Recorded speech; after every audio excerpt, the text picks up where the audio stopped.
Mata gue mulai berair tanpa bisa dicegah. Gue ngerasa semua omongan gue akhir-akhir ini malah menjadi bumerang. Gak lama handphone gue berbunyi dengan foto Kara yang terpampang di layar. Pertanda kalau panggilan itu berasal dari dia.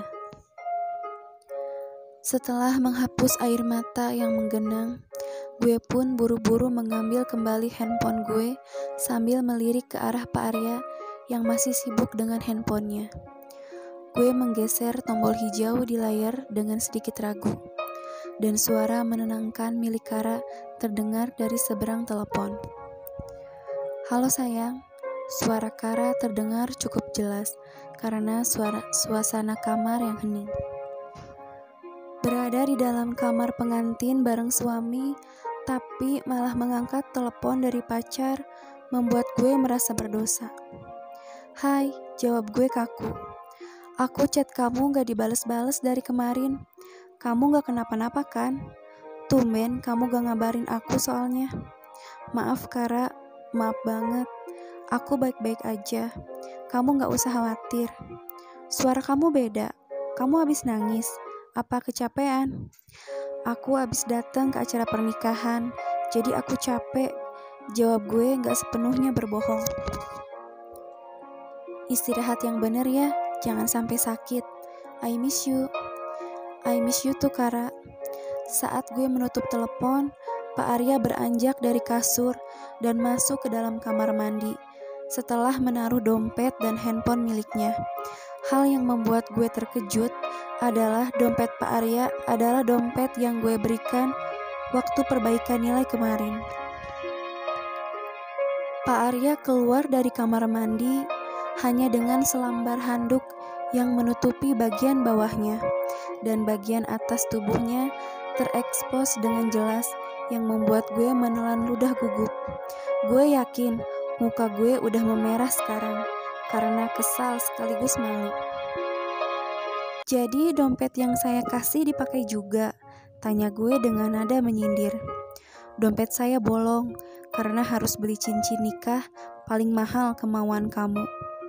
Itu kan kiasan. Bilang aja bukan tipe orang yang terima suap." Tapi nyatanya gerutu gue yang membuat Pak Arya melihat ke arah gue. "Kamu seharusnya bersyukur saat itu dekan lagi gak ada di tempat sehingga saya tidak jadi melaporkan kamu. Terus kenapa dompetnya masih dipakai?" "Saya baru pakai hari ini. Memang salah kalau saya pakai dompet pemberian istri saya?" tanya Pak Arya sambil membuka bagian bawah handuknya secara tiba-tiba yang hampir membuat gue berteriak.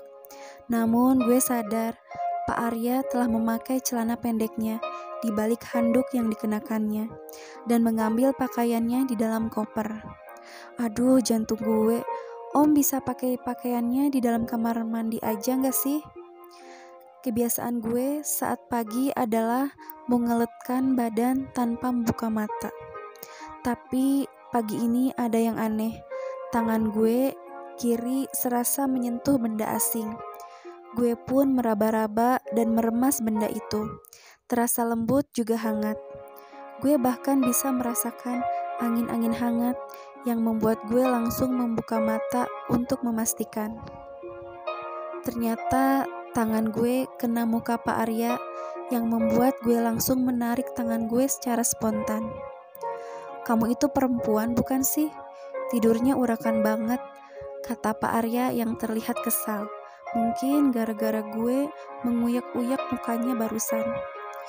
Lagi liburan, terus ada dosen paling killer di depan muka lo saat bangun tidur, itu berasa mimpi buruk.